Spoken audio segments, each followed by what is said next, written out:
To this week's section of the mailbag. Our first question comes from John. John, I'm having issues uploading to FanDuel. Can you demo uploading on FanDuel? Yeah, no problem. So we'll go to FanDuel. And we'll need Cruncher for this. So I'll just sign up for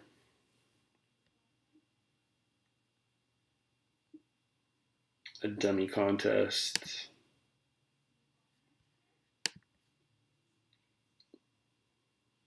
Or a dummy lineup in this contest.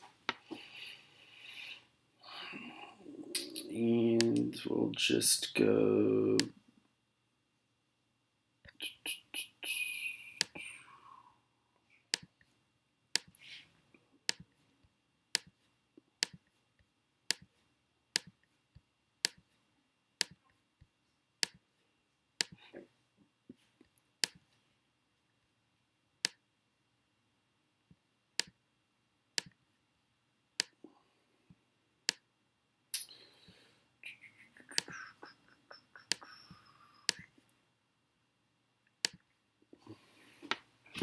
So we entered our dummy lineup. We'll go to Cruncher for FanDuel. Let's see, close this. So you go to, so what you want to do after you've loaded up your lineup, you go to upcoming.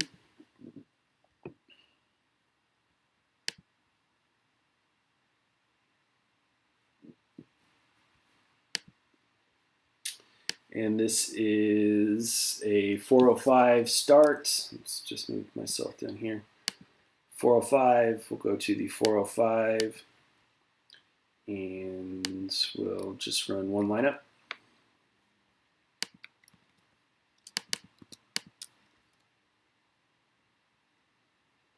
So you click export, so we'll click export, 405. And right here, you go to CSV edit, download a CSV template. You'll open up the CSV template.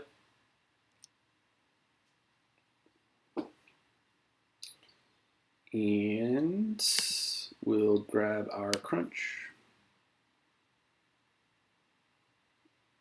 And we'll copy. And we'll paste, we'll save, we'll go back, you'll go to choose file,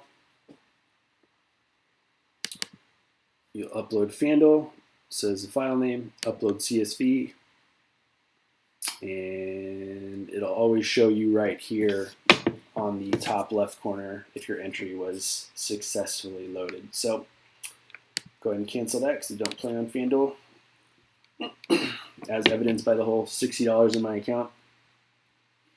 And that's how you edit on FanDuel. JG, what do you do with the top teams that are facing tough pitchers? I avoid them. Again, the game theory is going to come into play. If we saw a couple weeks ago, Scherzer got rocked by the Twins, and that broke the slate. Not the Twins, the Marlins. So if you are looking at a good pitcher, it might make sense to look at their home and away splits. For instance, Clayton Kershaw was really bad on the road last year before people knew that he was hurt, and that was a good way to leverage and get some advantage. But it's all about being comfortable. If the numbers put you on a team that you're not comfortable with, don't play that team. If you don't want to go up against Scherzer or Verlander, I don't blame you. I wouldn't either. Try to spend your time looking at the pitchers that aren't so good. Because again, I just went on my 20-minute rant about finding runs. You're going to find runs a lot more with bad pitching than with good pitching. And again, just keep this as simple as possible. This game does not need to be any more complicated than it is. This comes from Blake. JG, I know you preach about bankroll management. I know it's really important, and I can see the benefits when I enter lower stakes. I win more, and I can be more aggressive. I really don't mind when I have a losing night. I love the $1 mini max, though. I usually have about $200 to $300 in my account. I feel like I can be around break even every slate with a chance to bink. Basically, I know for the most part I'm going to lose a significant amount of money unless there's some sort of craziness that happens, which we know it can. Do you think this is dumb to play that way? Should I just concentrate on building my bankroll in lower stakes only, or limit my entries into the mini? In your opinion, am I overconfident in my abilities? So there's quite a bit here. So the first thing, are you overconfident in your abilities? Yes and no. If you're not a good player, yes. But if you don't think you can win every tournament that you plan, you shouldn't be playing DFS. When I play DFS, I think I'm going to win every single tournament. I don't, but I do win quite a bit. Every day I go into it knowing that what I'm doing is going to continue to work out in the long run, and that gives me confidence.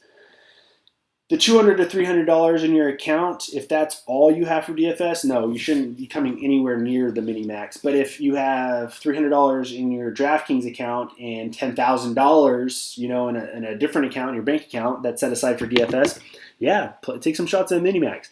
I just went through in this video about why the mini max isn't the best return on your investment compared to other stuff that's out there. But clearly, that you can build your bankroll getting more aggressive, the lower stakes that you can play.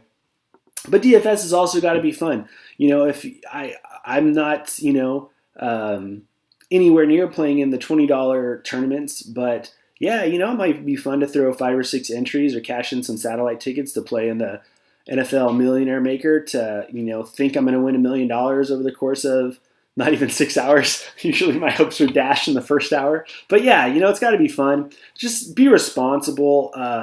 Treat it like a business. Treat it like a professional. Ask yourself, hey, is this think about players, other DFS players that you look up to. Ask yourself, would so-and-so do this? Would Utica do this? Would Sean John do this? Would Dandy Don? Would Awesemo? Would those guys be doing this? If the answer is no, then that's probably a pretty good barometer of whether or not you should be doing it. But yeah, take your shots. Maybe you don't need to put all 150 entries into the mini max, but 40, 50, even half entering it as you grow your bankroll and you feel comfortable to do so, by all means. And it's definitely a lot easier when the mini max is 50 cents and not $1. You can take a little bit more shots when it's 50 cents versus $1. So appreciate you writing in, Blake. That'll wrap it up for this week's mailbag and this week's series as a whole. Thank you again, guys. I really appreciate it.